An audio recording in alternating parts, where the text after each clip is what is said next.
सभी आदरणीय पेंशन धारकों का हमारे इस YouTube चैनल पर एक बार पुनः हार्दिक स्वागत है।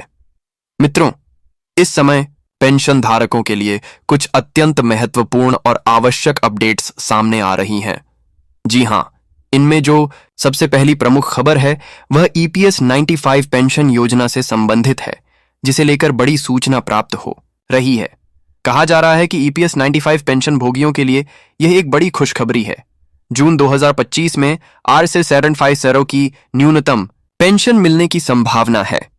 EPS 95 पेंशन के संबंध में आप सभी के लिए यह एक महत्वपूर्ण अपडेट आया है। पेंशन भोगियों के बीच इसे लेकर उत्साह का माहौल है।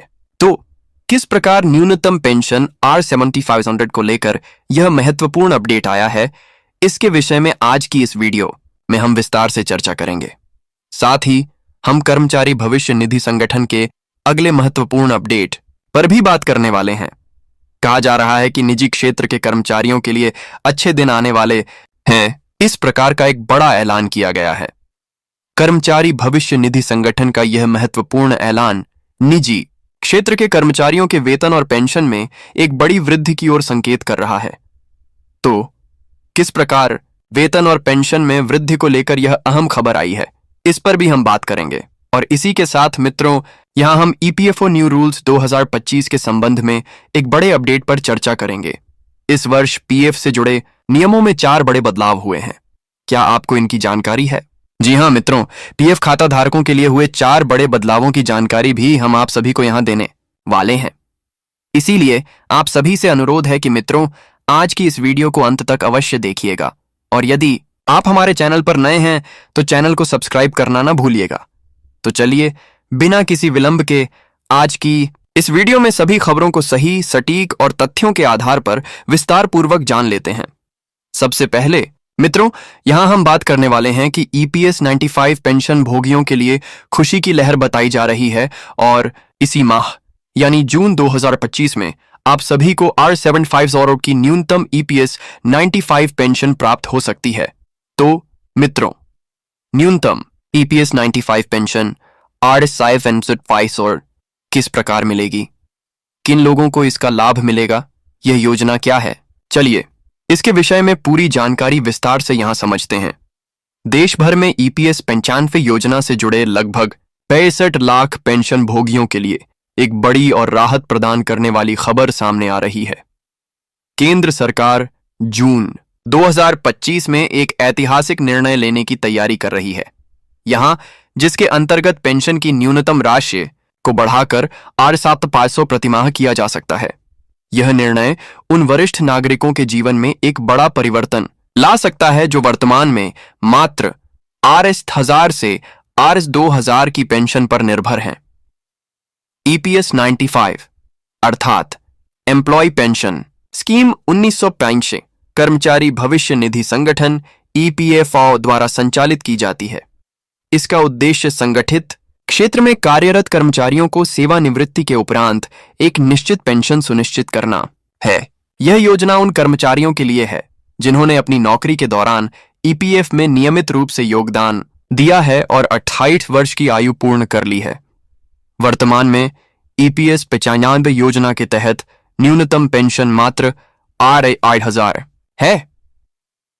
कुछ स्थितियों में यह राशि RS300 या RS1800 तक हो सकती है, किंतु मौजूदा मुद्रास्फीति के दौर में इतनी कम राशि वरिष्ठ नागरिकों के जीवनयापन में अत्यधिक कठिनाइयां उत्पन्न कर रही है। सीता देवी, जो 68 वर्षीय हैं और गाजियाबाद निवासी हैं, बताती हैं कि RS1300 की पेंशन दवाइयों और बिजली बिल के लिए भी अपर्याप्त है। इसी प्रकार जयपुर निवासी मोहन लाल को मात्र R1800 की मासिक पेंशन मिलती है, जिस कारण उन्हें उधार लेने पर विवश होना पड़ता है। इसी संदर्भ में अब एक नया प्रस्ताव आया है। सरकार इस योजना के अंतर्गत पेंशन की न्यूनतम राशि को RS500 प्रतिमाह करने पर विचार कर रही है। यह निर्णय जून 2025 में लिया जा सकता है। इसका सीधा लाभ लगभग 65 लाख पेंशन धारकों को मिलेगा। अतिरिक्त व्यय का भार कर्मचारी भविष्य निधि संगठन और सरकार दोनों मिलकर वहन करेंगे। साथ ही सरकार को यह निर्णय क्यों लेना पड़ा, इस पर बात करें तो मुद्रास्फीति तेजी से बढ़ रही है। लगभग R8000 से R1500 में गुजारा करना असंभव बताया जा रहा है। EPS 95 पेंशनर संगठन कई वर्षों से निरंतर आंदोलन कर रहे हैं। सर्वोच्च न्यायालय भी पेंशन बढ़ाने की वकालत कर चुका है। यह केवल आर्थिक ही नहीं बल्कि सम्मान और सुरक्षा का भी विषय बन गया है। यदि यह निर्णय लागू होता है तो EPS 95 पेंशन भोगियों के जीवन में एक बड़ा सुधार देखने को मिलेगा। उनके लिए जीवनयापन सुगम हो जाएगा। स्वास्थ्य सेवाओं तक उनकी बेहतर पहुंच सुनिश्चित होगी। वरिष्ठ नागरिक आर्थिक रूप से आत्मनिर्भर बन पाएंगे। उन्हें सम्मानजनक जीवन जीने का अधिकार भी मिलेगा। परिवार पर आर्थिक बोझ भी हम सभी के लिए कम होगा। यदि सरकार यह निर्णय लागू करती है तो कर्मचारी भविष्य निधि संगठन के पेंशन भोगियों को कुछ आवश्यक प्रक्रियाएं पूरी करनी पड़ सकती हैं। कर्मचारी भविष्य निधि संगठन पोर्टल पर जाकर अपना KYC और बैंक विवरण अपडेट करना होगा। जिनका KYC पहले से अपडेट है उन्हें कुछ भी अतिरिक्त करने की आवश्यकता नहीं होगी। कर्मचारी भविष्य निधि संगठन सभी पेंशन भोगियों का डेटा सत्यापित करेगा। इस निर्णय से जुड़ी कुछ चुनौतियों की मैं बात करूं तो सरकार और कर्मचारी भविष्य निधि संगठन पर वित्तीय बोझ बढ़ेगा।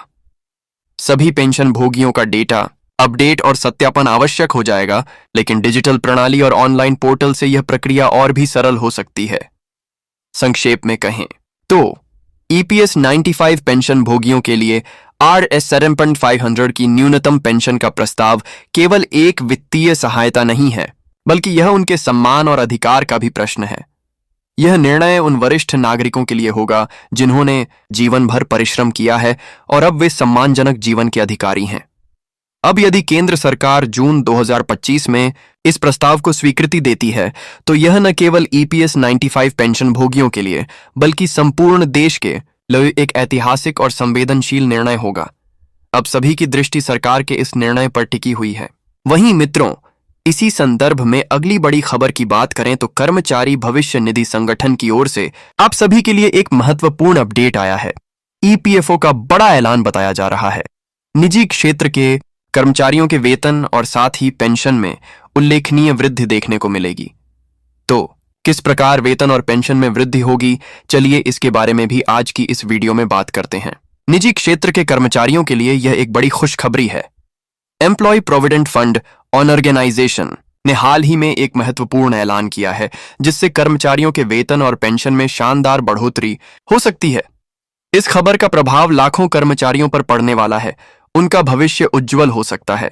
यदि आप भी निजी क्षेत्र में कार्यरत हैं और कर्मचारी भविष्य निधि संगठन से जुड़ी जानकारी चाहते हैं तो इस वीडियो में हम आपको संपूर्ण जानकारी प्रदान कर रहे हैं। सबसे पहले, कर्मचारियों को मिलने वाले वेतन और पेंशन में किस प्रकार वृद्धि होगी। तो मित्रों, EPFO ने हाल ही में एक ऐलान किया है जिसमें निजी क्षेत्र के कर्मचारियों को मिलने वाले वेतन और पेंशन में महत्वपूर्ण वृद्धि की गई है। यह परिवर्तन कर्मचारियों की भविष्य में वित्तीय सुरक्षा को ध्यान में रखकर किया गया है।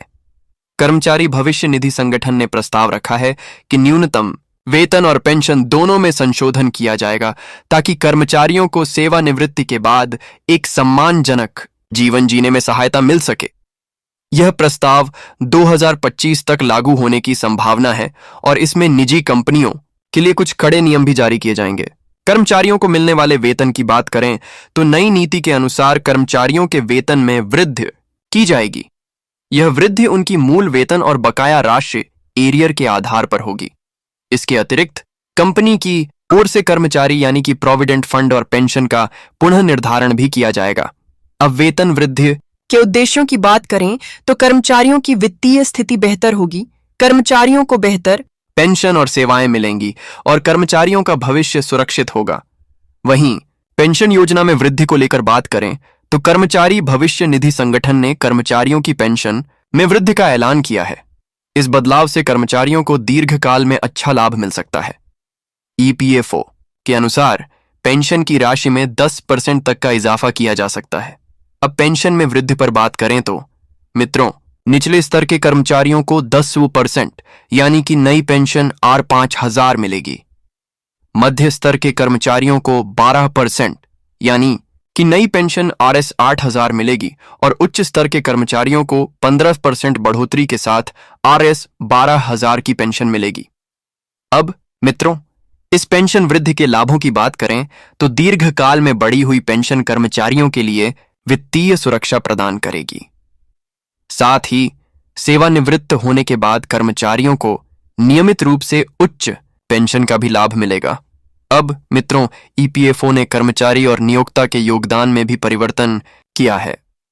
नई दर के अनुसार नियोक्ता का योगदान बढ़ाकर 10% किया गया है, जबकि कर्मचारियों का योगदान अब 8% ही रहेगा। इससे कर्मचारियों का पीएफ बैलेंस बढ़ेगा और भविष्य में उन्हें अधिक राशि भी मिलेगी। जैसे पुराना योगदान 8% था, तो नया योगदान भी कर्मचारी का 8% है, लेकिन नियोक्ता का जो पुराना योगदान 8% था वह अब बढ़कर 10% हो गया है। यह बदलाव निजी क्षेत्र के कर्मचारियों के लिए अत्यंत महत्वपूर्ण है, क्योंकि इससे उनकी वित्तीय सुरक्षा मजबूत होगी। ईपीएफओ द्वारा की गई इस बढ़ोतरी से कर्मचारी अपनी पेंशन और वेतन में वृद्धि देखेंगे, जो उनके जीवन को बेहतर बना सकती है। इसके अतिरिक्त कर्मचारियों को ईपीएफ खाते में जमा राशि पर ब्याज भी मिलेगा, जिससे उन्हें भविष्य में अधिक धन का भी लाभ मिलेगा। मित्रों, कर्मचारियों के वेतन और पेंशन में वृद्धि के कारण उनकी जीवन शैली में सुधार होगा। भविष्य में कर्मचारियों को अधिक वित्तीय सुरक्षा मिलेगी। कर्मचारियों की सेवानिवृत्ति के बाद उनकी पेंशन में वृद्धि से वे अधिक आराम से जीवन जी सकेंगे। तो ये सभी प्रकार के लाभ आप सभी निजी क्षेत्र के कर्मचारियों को वेतन और पेंशन में वृद्धि से होने वाले हैं।